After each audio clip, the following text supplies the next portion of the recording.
A trout just rose about 15 feet behind this rock. Those are really baby nymphs. There's 3 of them. Blue-winged olive nymphs. There's that anxiety and that question in the back of your mind. It's like, should I keep this on? Is that a fish? I got a fish, guys.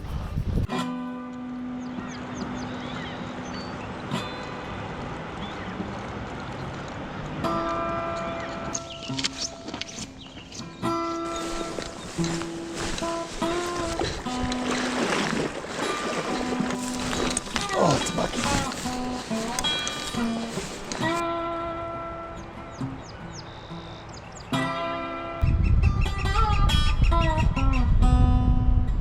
Good morning, guys. Today is May 1st. It's Saturday morning.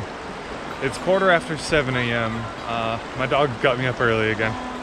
I'm back in Cranston, and my plan today, given that it's May 1st, we should be like right in the heat of potentially BWO hatches, potentially squala hatches. I'm gonna throw a dry dropper rig this morning for at least an hour.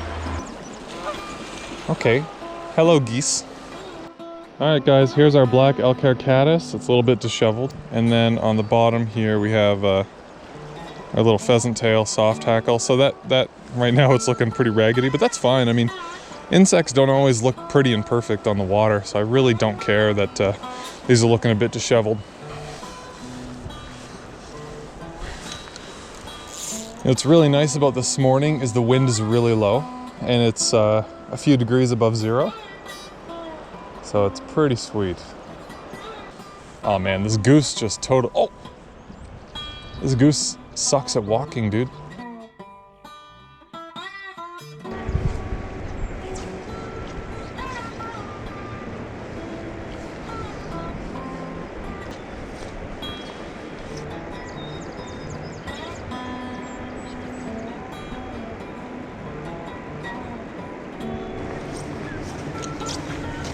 Literally, as I was just inspecting where to cut my line, a trout just rose about 15 feet behind this rock. So what we're gonna do is we're gonna cast and we're gonna let this thing go. We're gonna get it right down in that feeding lane. That's reasonable. So we're just gonna feed this line. And we have 2 flies that in about 5 seconds will be right where that fish was. Yeah, right about there. So I'm encouraged for 2 reasons. One, that means maybe I was giving up a little too early. We're gonna slow strip this in toward me while I'm talking. And 2, that means there's at least 1 trout in this stretch of water. So that's encouraging, guys. You know, it's funny how fishing goes sometimes. You lose confidence in things that, well, you don't have confidence in, and you lose confidence in them very quickly, and then you want to change something that you think works or you have familiarity with working. And then something like that happens and it reinvigorates you.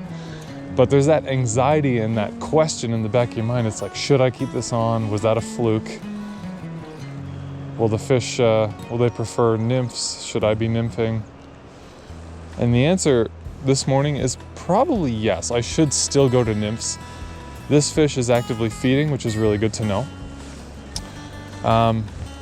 But the chances are that he's still taking most of his food under the surface. So we're gonna give these flies 5 minutes, I think. Keep an eye on any other rises. And if we don't see anything, we are gonna, in fact, go back to nymphs, and we're just gonna hit all this prime water with nymphs. Guys, a trout just jumped 15 feet in front of me. Right in that kind of riffly area. So, yeah, here's our tagged rig. Drop shot, red worm, up a bit, another tag. Pink worm. By the way, each of these tags are off a downward facing tag from a triple surgeon's knot. Third one, sulfur nymph. Really well spaced out flies today. I was fishing a really nice section of the Bow River last week, as you'll see in the video that comes out before this one. but it was just the fish were turned off. They were so turned off. Guys, the plan here is just cast in the middle of the river over and over again. It's that simple. Cast into the middle, deep water with a rocky bottom. Try to tick bottom once every 2, 3, 4 casts kind of thing. Move indicator as necessary, but in this water I think 5 to 6 feet above my bottom fly is appropriate. We're just gonna let this drift and get some line out, guys. I kind of feel like we're gonna catch a fish today. I don't know why, it feels like a fishy morning.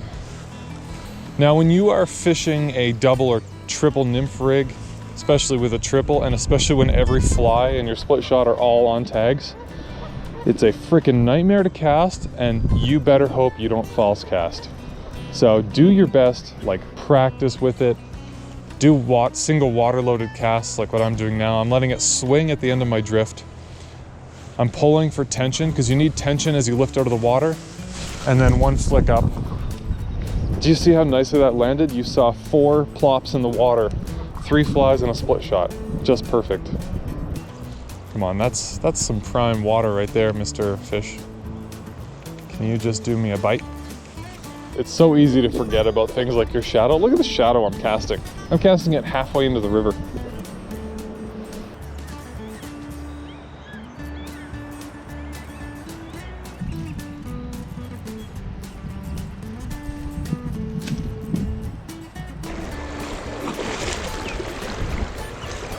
So I think you guys can see it nicely from here. The soft water on the edge of this riffle and the far riffle. And then the soft water, yeah, at the edge of the far riffle. So those are both a couple nice spots where you could have a fish hiding.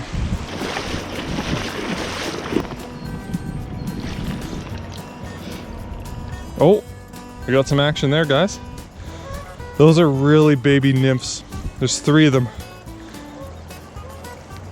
All right, what are you? You're tiny. I'm thinking those are BWOs, blue-winged olive nymphs. Oh, hey, goose. Coming at you, goose. Okay, yes, go to the other side of the river, please. God damn it. No, stay over there. All right, guys, let me know what you think about my my camera prop. What do you think about this?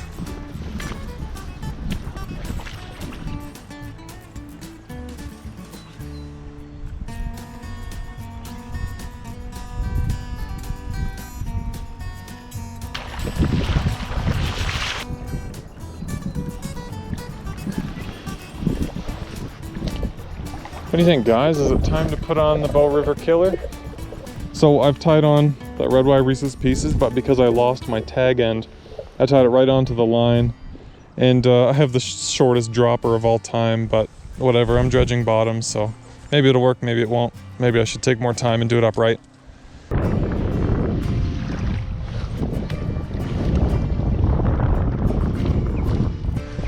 Is that a fish? We got a fish, guys. Staying low. Jesus, it's coming right toward me. Yeah, all right. Put money on strong, big white fish.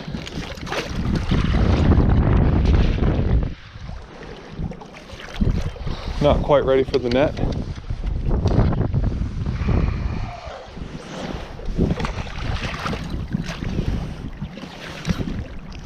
I'm recording, thank God, dude.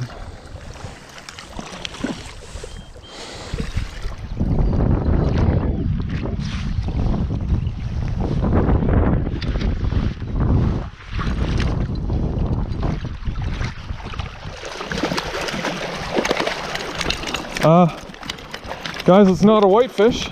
All right, it's shit. Jesus, my rod started going for a swim.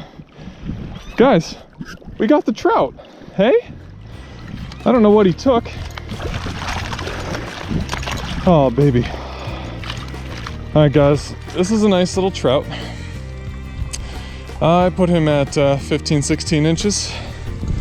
Doesn't look like he's got fly in his mouth. You guys can see him, huh? See a little Troutski? Yeah. Guys, it's been a while since I caught a trout. This guy stayed really low, which for a beautiful brown trout like this, I'm quite surprised that he stayed so low that whole time. He fought a lot like a whitefish.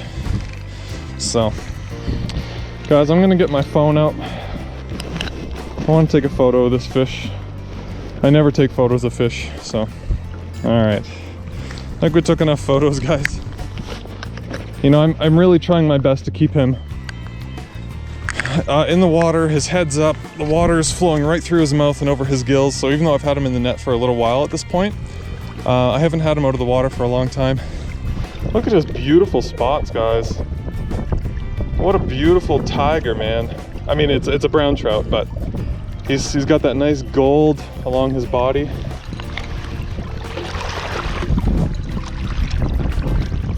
What a beautiful fish.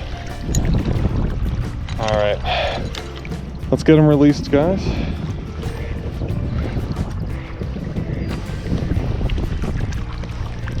What a beauty fish.